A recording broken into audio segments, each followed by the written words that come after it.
Thomas Gorman, a member of the Central Committee of the Irish Republican Socialist Party. I've been asked today to chair the proceedings. So first of all, I'd like to thank everybody for making the effort, press, public and members, to come along today. The launch of the Perspectives on the Future of Republican Socialism in Ireland, which is a very significant document. It's a very significant milestone in the history of the Irish Republican Socialist movement.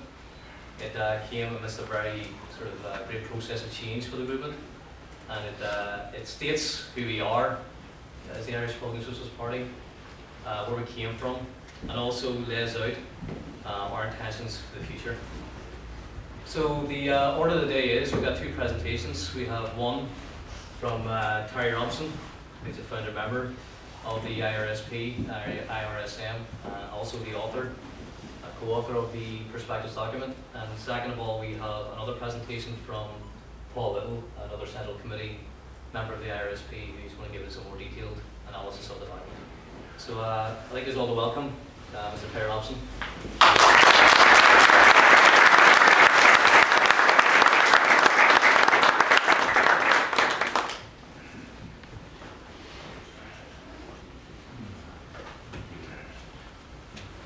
Bore you now for the next half hour. I hope you don't mind me reading this out, because when I was asked to do this initially, I thought that I'd give a spontaneous response, but I think that it needs the times that we're in and the organisation that's responding to some of these issues requires a much more detailed attempt to analyse the situation that we're in. And so I decided instead to write it and then read it subsequently. So if you don't mind me occasionally looking down, just move that.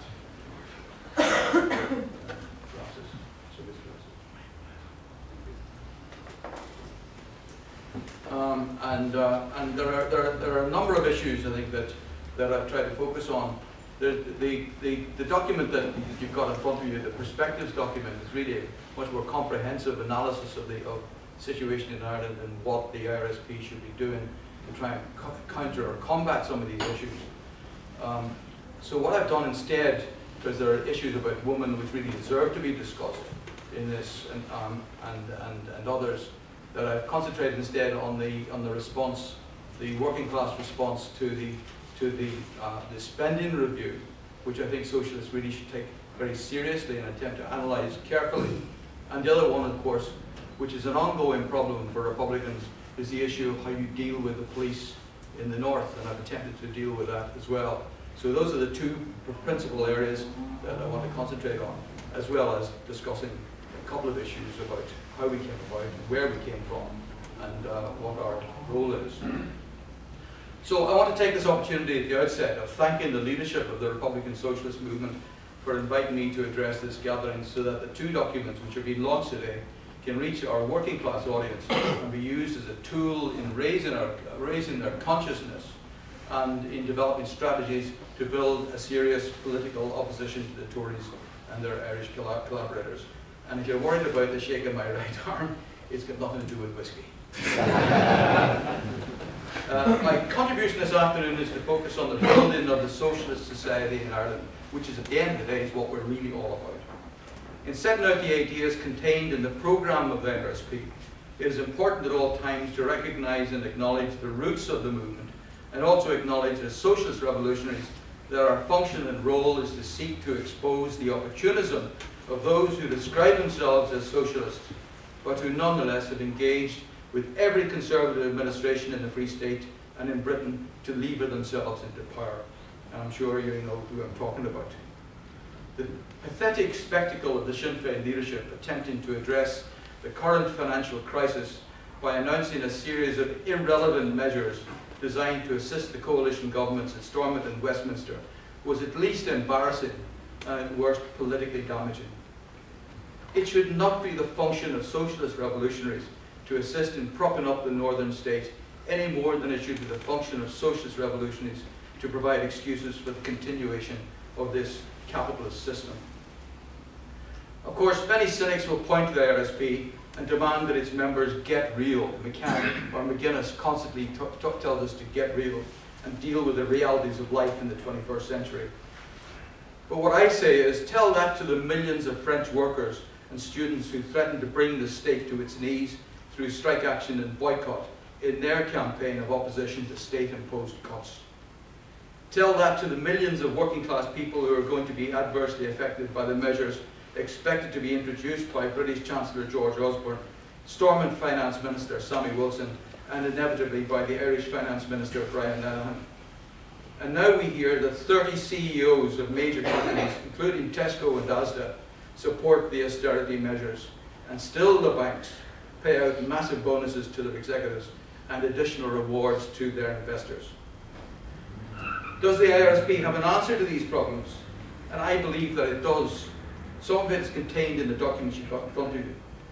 Build alliances of trades unionists and community activists and prepare for the socialist society. That's the answer.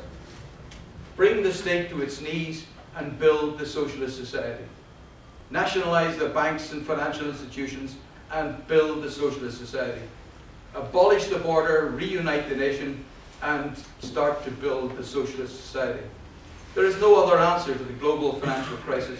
Any other solution will inevitably drive the advocates of reform into the arms of the collaborators and their financial backers in the International Monetary Fund. Any other solution will inevitably result in the working class having to pay for the greed of the few. So what is Sinn Féin's response? What is their solution to a resolution of the crisis? Place a levy on mobile phone companies. I mean, did you ever hear anything like it? Initiate a cut in ministers, senior servants, and MLA salaries and expenses. And wait for it. Introduce a 3p levy on the use of plastic bags. Sinn Féin should get real. James Connolly must be turned in his grave. It would have been better for them if they'd kept their tongues in their cheeks. For this reason, therefore, I want to briefly draw your attention to two important areas which are matters of public concern, and to acknowledge the historic and ideological roots of our movement with that of James Connolly. The first is to expose the hypocrisy of those within the establishment who refuse to lay the blame for the current economic and financial crisis on the bankers and their allies, as well as to force them to admit that even though we might be satisfied at seeing them prosecuted for what they have done, and that's highly unlikely, it is important to recognize that it is at best the capitalist system which is at fault. Secondly, it is important to look at the arms of the state, namely its police forces, and seek to provide a constructive alternative to a so-called reform police service which is truly democratic, accountable, and without access to arms. As to our historic roots, in 1910, Connolly returned to Ireland, first landed in Derry, by the way, for those of you who didn't know this, as organiser of the new Socialist Party in Ireland. He was co-founder of the Labour Party in 1912. He was the Belfast organiser for the Irish Transport and General Workers Union. This union led the wave of class struggles that affected both Dublin and Belfast. Connolly succeeded in uniting Catholic and Protestant workers against the employers. In October 1911, he led the famous Belfast textile workers' strike. The wave of employee strikes was countered by the employers in the notorious Dublin lockout of 19...